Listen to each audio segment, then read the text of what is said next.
तो sound waves जो हैं वो लॉन्गिट्यूडनल वेव्स हैं। वो देखते हैं कैसे हैं। एक स्लिंकी लेते हैं, एक मतलब बड़ा जो स्प्रिंग टाइप होता है, और आपका दोस्त एक तरफ से पकड़े, आप एक तरफ से पकड़ें। अब इसको अपने हाथ से पुश करना और पुल, ऐसे पुश कीजिए पुल कीजिए। तो इस तरीके से आप बार बार करेंगे तो देखेंगे स्लिंकी के अंदर कुछ तो एरिया ऑफ कंप्रेशन बन जाएंगे जहां पे स्प्रिंग ज्यादा इकट्ठा होगा, और कहीं पे एरिया ऑफ रेरिफ्रैक्शन बन जाएंगे जहां पे ये ज्यादा स्पेस होगी इसके रिंग्स के बीच में। तो इस तरह के जो अब ये वेव आगे की तरफ ये प्रोपगेट करेगी, तो इस तरह की वेव्स को हम लॉन्गिट्यूडनल वेव्स कहते हैं, जिसके अंदर जो इंडिविजुअल पार्टिकल्स हैं वो मतलब डायरेक्शन, वेव की पैरेलल डायरेक्शन के अंदर प्रोपगेट करें। तो इसमें पार्टिकल्स आगे मूव नहीं कर रहे, वो एक ही जगह पे ऑसिलेट कर रहे हैं, और बाकी ऑसिलेट करके अपनी रेस्ट की पोजीशन पे आ जाते हैं। तो साउंड वेव भी जो है इसी तरह की, जैसे हमने स्लिंकी में देखी, इसी तरह की एक लॉन्गिट्यूडनल वेव है। तो एक और तरह की वेव होती है ट्रांसवर्स वेव। ट्रांसवर्स वेव के अंदर इसमें तो हॉरिजॉन्टल लॉन्गिट्यूडनल जो वो वाइब्रेट कर रहे थे पार्टिकल्स, उसके अंदर जो ऑसिलेट जो करते हैं वो अप एंड डाउन करते हैं। तो जैसे पानी के अंदर अप एंड डाउन करते हैं, तो वो ट्रांसवर्स वेव्स की एग्जांपल है। इसके अंदर जो अप एंड डाउन जो ऑसिलेशन होगी वो डायरेक्शन ऑफ मोशन जो वेव के परपेंडिकुलर ऑसिलेशंस होंगी। एक लाइट जैसे है, लाइट की जो ऑसिलेशंस हैं वो ट्रांसवर्स वेव है, वो मैकेनिकल वेव नहीं है। तो उसके बारे में, लाइट के बारे में तो हम आगे जाके अगले चैप्टर्स में पढ़ेंगे। तो लेकिन अभी हमें ये पता लगा कि साउंड एक लॉन्गिट्यूडनल वेव है, और एक और तरह की वेव्स होती हैं वो ट्रांसवर्स वेव्स होती हैं। तो कैरेक्टरिस्टिक्स देखते हैं साउंड वेव की क्या होती हैं। तो साउंड वेव की कैरेक्टरिस्टिक्स हो सकती हैं फ्रीक्वेंसी, एम्पलीट्यूड और स्पीड। नीचे ये 12.8 जो डायग्राम दी हुई है, इसके अंदर एक स्पीकर है, उसमें से आवाज निकल रही है। आवाज निकलने से कहीं पे डेंसिटी ज्यादा हो गई पार्टिकल्स की, क्योंकि साउंड वेव ट्रेवल कर रही है, कहीं पे डेंसिटी कम है। तो जहां पे ज्यादा है कंप्रेशन का रीजन है सी, जहां डेंसिटी कम है रेरिफैक्शन का रीजन है आर। तो ये जहां कंप्रेशन जो सबसे ज्यादा कंप्रेशन है सी, वहां पे ये हमने इस तरह की वेव बनाई, वहां पे ये हाईएस्ट पॉइंट आ गया। जहां पे सबसे कम प्रेशर है रेरिफैक्शन, वहां पे ये वैली आ गई, ये नीचे की ट्रफ आ गई। तो इस तरह की एक साइन वेव बनाई है। ये एवरेज डेंसिटी और प्रेशर को ये हमने जीरो लिया है। तो ये डेंसिटी और प्रेशर जैसे जैसे चेंज हो रहा है, ज्यादा हो रही है तो हमने कंप्रेशन लिया, कम हो रही है तो रेरिफैक्शन लिया। तो इस तरह की ये बनेगा। तो इसको जो है हमने इस ग्राफ के अंदर देखा। तो इसमें साउंड कैसे प्रोपोगेट कर रही है जो डेंसिटी की वेरिएशंस के कारण या प्रेशर की वेरिएशंस के कारण, तो इस डायग्राम में हमने वो देखा।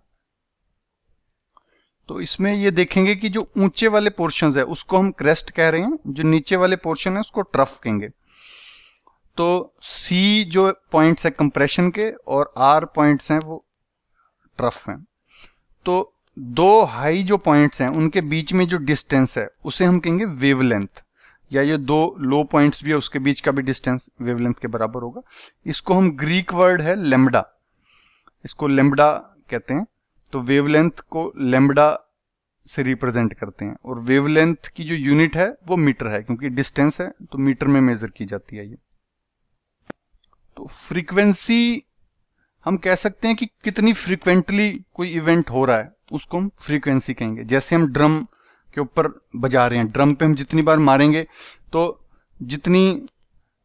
कितने टाइम में कितनी बार हमने उसको ऊपर ड्रम को बजाया, तो वो फ्रीक्वेंसी कहलाएगा।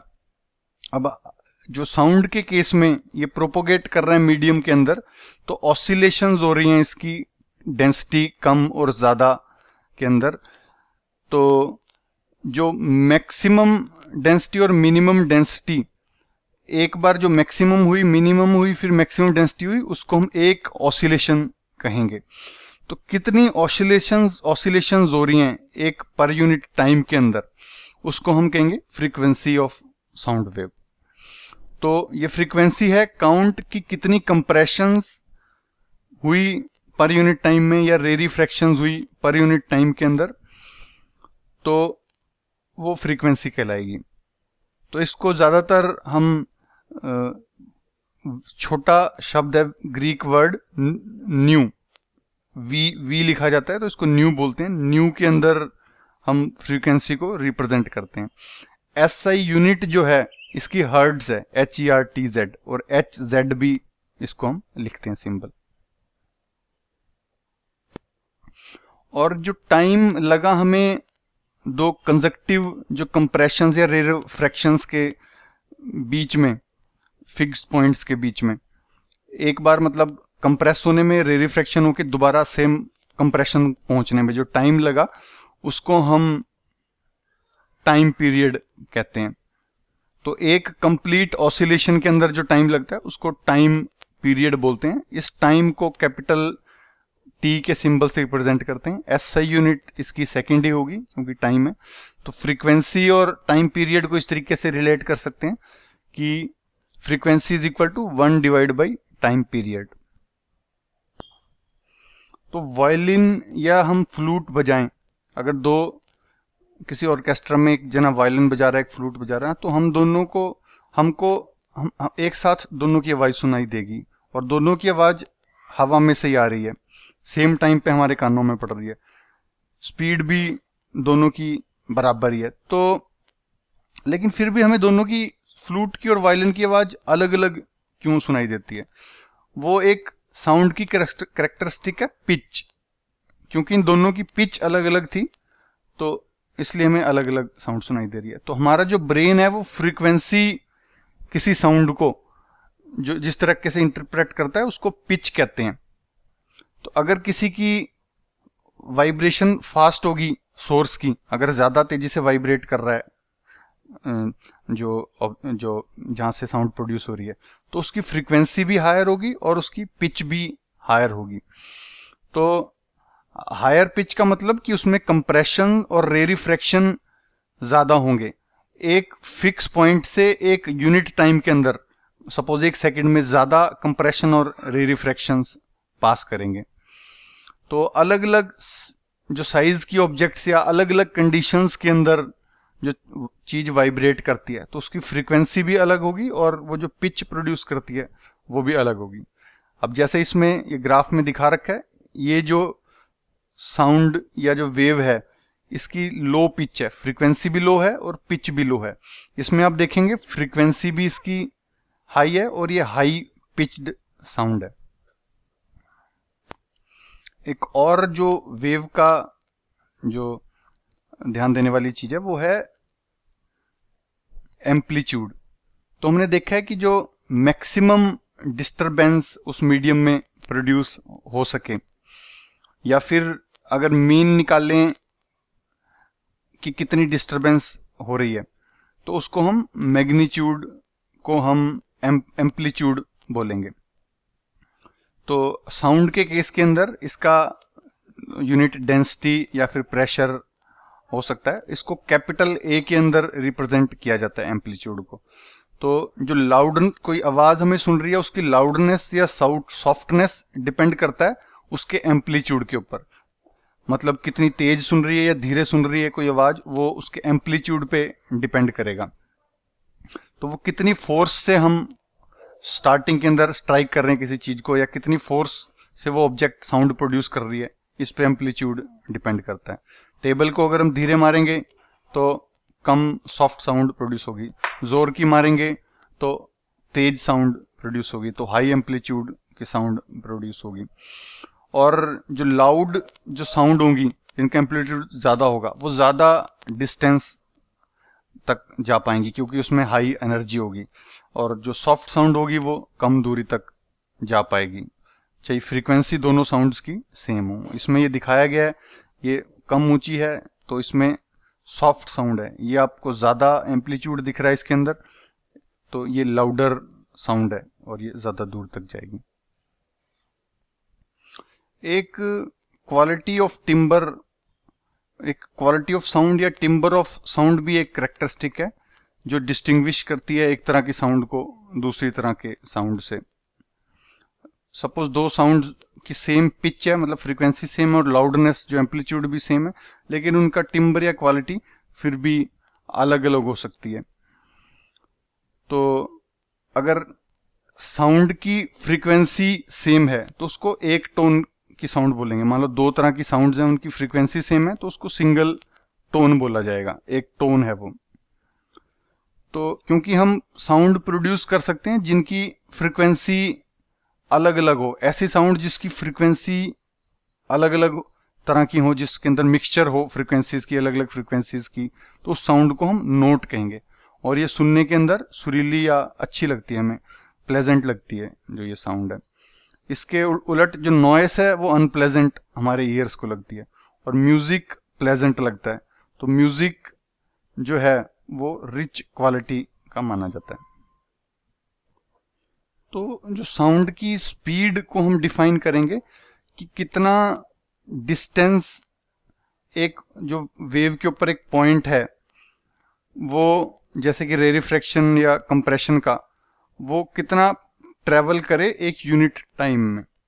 तो स्पीड का हमें पता है होती है डिस्टेंस डिवाइड बाय टाइम। तो डिस्टेंस इस केस में है जो वेवलेंथ लैम्डा साउंड वेव के केस में, और टी है टाइम पीरियड उसका, तो lambda divide by time period. हमें पता है कि 1 डिवाइड बाय टाइम पीरियड को हम फ्रीक्वेंसी भी कहते हैं।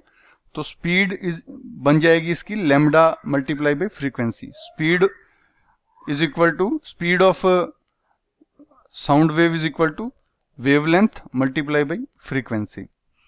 और ये भी हमें पता है कि स्पीड जो साउंड की एक मीडियम में कांस्टेंट रहती है सारी फ्रीक्वेंसीज के लिए, अगर फिजिकल कंडीशंस सेम रहे तो। मतलब किसी भी फ्रीक्वेंसी की साउंड हो तो हवा में वो सेम स्पीड पे ही ट्रेवल करेगी।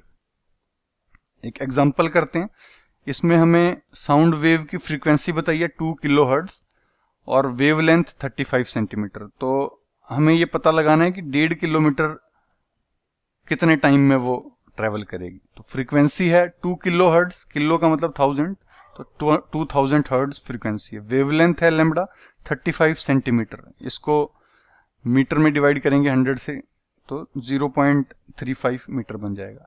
तो हमें पता है स्पीड ऑफ वेव होगी wavelength multiply by frequency 0.35 multiply by 2000, तो ये आ जाएगा 700 मीटर पर सेकेंड। अब हमें स्पीड पता है और डिस्टेंस पता है तो टाइम निकाल सकते हैं, क्योंकि speed is equal to distance divide by time. तो इसमें टाइम, दो चीजें पता है तो टाइम हम निकाल सकते हैं। तो ये टाइम जो हमारा आया इसके अंदर 2.1 सेकंड के अंदर ये वेव ट्रेवल कर लेगी 1.5 किलोमीटर। एक यूनिट एरिया में से कितनी साउंड एनर्जी पास कर रही है एक सेकंड के अंदर, उसको हम बोलेंगे इंटेंसिटी ऑफ साउंड। तो कई बार लाउडनेस ऑफ साउंड और इंटेंसिटी ऑफ साउंड को हम इंटरचेंज करके यूज करते हैं, लेकिन ये अलग अलग चीजें हैं। लाउडनेस तो वो कितनी एम्पलीट्यूड था वो बता रहा था। तो हमारे कान को ज्यादा लाउड आवाज ज्यादा ऊंची सुनती है, लेकिन ये पॉसिबल है कि दो साउंड्स जिनकी इंटेंसिटी सेम हो सकती है, लेकिन उनमें से एक लाउड हो सकती है जो हमें ऊंची सुनेगी और दूसरी थोड़ी सॉफ्ट हो सकती है। तो हमारा कान इसको डिटेक्ट कर सकते हैं, लेकिन इंटेंसिटी उनकी सेम भी हो सकती है।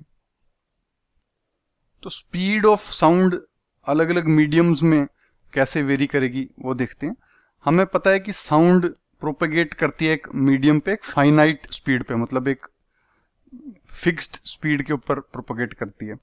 तो जैसे हमें बादल गरजने की जो आवाज है वो पहले बिजली चमकती दिखेगी, थोड़ी देर में हमें बादल गरजने की आवाज सुनाई देगी, क्योंकि जो स्पीड ऑफ लाइट है वो तेज है स्पीड ऑफ साउंड से, तो लाइट हमें जल्दी दिख जाएगी चमकती हुई, आवाज आने में थोड़ा टाइम लगता है, गरजने वाली आवाज। तो जो स्पीड की साउंड है किसी मीडियम में, वो उस मीडियम की प्रॉपर्टीज पे भी डिपेंड करेगी, जो हम बड़ी क्लासेस के अंदर पढ़ेंगे। तो उस मीडियम का टेम्परेचर और प्रेशर पे भी साउंड की स्पीड डिपेंड करती है। तो स्पीड ऑफ साउंड जैसे हम सॉलिड्स में ज्यादा होती है तो लिक्विड्स में उससे कम होती है, गैस के अंदर और ज्यादा कम हो जाएगी स्पीड ऑफ साउंड। ऐसे ही जैसे हम टेम्परेचर इंक्रीज करते हैं किसी मीडियम का तो साउंड की स्पीड ज्यादा हो जाती है उसमें। जैसे हवा जो है वो 0 डिग्री सेंटीग्रेड पे साउंड की स्पीड 331 मीटर पर सेकंड है, लेकिन अगर 22 डिग्री सेंटीग्रेड पे हवा हो तो उसकी 344 मीटर पर सेकंड ज्यादा पहले से स्पीड ऑफ साउंड होगी। तो ये नीचे स्पीड ऑफ साउंड दे रखी हैं अलग अलग मीडियम में। ये सॉलिड्स में एल्युमिनियम निकल में देख रहे हैं हम कि हजारों में है, 6420 इस तरीके से। तो हम देख रहे हैं कि सॉलिड्स में बहुत ज्यादा है स्पीड ऑफ साउंड मीटर पर सेकंड में दी गई है। लिक्विड्स में उससे थोड़ी कम है, ये 1500 1400, और गैसेस के अंदर और ज्यादा कम है, एयर में 346 मीटर पर सेकंड दी गई है। तो यहाँ पे सॉलिड्स में सबसे ज्यादा स्पीड ऑफ साउंड है, लिक्विड्स में उससे कम, गैसेस में उससे कम, और टेम्परेचर बढ़ाने पे स्पीड ऑफ साउंड भी बढ़ जाती है।